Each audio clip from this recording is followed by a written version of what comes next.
You've seen our newborn bow wrap tutorial. Now here's other ways that we incorporate bows in our newborn sessions. So we're going to show you a couple of different ways that we use bows in our newborn sessions. And this first one is a pose on a beanbag fabric. Baby is on the front for this one, so what we've done is get baby off to sleep in that position. The reason that we do that is because babies have really good startle reflexes when they are newborn.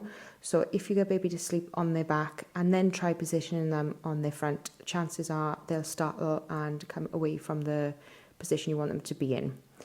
So we always start with getting baby off to sleep in the position they're going to be lying in. Then we pop them down on the beanbag, and we do this, as you can see, using more than one person. So I'm the one posing baby, and then Abigail is the one that takes the images, but she also helps just by popping hands on baby when I need to be using my hands for other things. And this is just a safety factor. We never leave baby without hands on, even on the beanbag. So for this bow, we are using a wrap which is the same colour as the beanbag fabric that is underneath baby. And all I am doing is tuck in underneath baby's bum so that we're covering the nappy. I use the wrap more towards the left side, so not smack bang in the middle.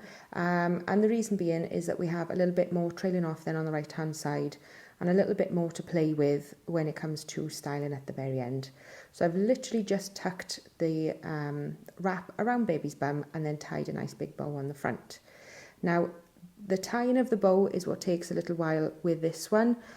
This wrap is a little bit wider than wraps we usually use to do bows, so it's a little bit more on the chunky side and took a little bit more playing with to get it to look pretty. But as you can see there, we've got a little bit more trailing off to the one side when it's finished. And that's our first bow wrap. Now this second bow, we are going to start with wrapping baby in what we call an egg wrap. Some people call it a potato sack wrap. I'm not going to go into how we do that wrap because we've got videos showing that, specific tutorials on how to do that wrap.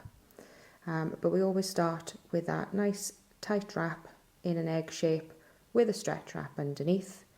And then the next part is where we incorporate a small cushion underneath. Now these are designed to put underneath babies and children's heads when we're laying them on the floor for posing them in a lying down position. But we've got them in two sizes, and all I do is measure them at the bottom of baby to see which one is the better fit. And these are nice because they're like a donut shape, so the padding is around the outside and the centre is hollow, which gives us a nice base for baby when we are doing this kind of wrap. Now I've used a stretch wrap to secure that cushion underneath baby, and then this baby was a little bit on the small side. She was very small bone, so what I've ended up doing is adding an extra wrap around the middle. Some people like to use different like stuffers, and there's different props you can use out there to kind of add a little bit of extra width around the middle of baby when using this. We just add in the extra wraps. Now I've gone over the top with the same wrap we used on the last wrap, and this is just to give you that nice solid colour underneath the cheesecloth wrap, which is the last layer in this one. I make sure that baby's hands are out at the top so that we're able to pose baby with hands out before I get that last layer in. And then I take my time with this top wrap because this is the one that needs to be nice and neat. And also just making sure I am being very careful where I'm positioning baby's hands with the cheesecloth, because it does have holes in there and you don't want to catch baby's fingers through those holes. So just be mindful when positioning those fingers. Now I've gone to the very centre of the cheesecloth wrap. I've placed it underneath baby and I've stretched it all the way around so it's just one layer wrapped around with the excess wrap either side. Now I've pulled that nice and tight down over baby's shoulders and tied in the middle, and this is where we're going to put our bow. Now one thing I will say with this is don't over pull the bow, the sides of the bow. Just do very small amounts of the fabric on either side when you're pulling that bow through, and then you can pull a little bit extra out if you need it, but if you pull too much through, the bow just looks too big, especially with this baby as she was so small. The good thing about these cheesecloth wraps is the ends kind of trail off really pretty, so I just give that a quick pull just to make sure the ends are looking really nice. We then use this wrap to position in two different ways.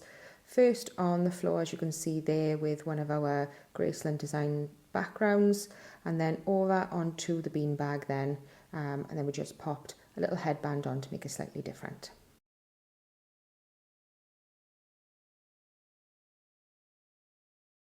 Now for this last one, all I'm doing is taking that top cheesecloth wrap off and then just adjusting what is going to be our top wrap. So it's a little bit neater. Where it's been underneath the cheesecloth, it's got a bit wrinkly. So I've taken it off just to stretch it out and get it nice and neat for this next one. And the way we're going to incorporate a bow this time is in a hat. Now, a lot of our clients love these hats. Nice big over the top bow. They're not for everyone, but a lot of our clients do love them. And then we've positioned baby in two different ways on the beanbag with this one, both stood up and then lying down then with the pillow. Tell me in the comments, what was your favourite bow? Number 1, 2 or 3? And I'll see you next time, guys. Bye.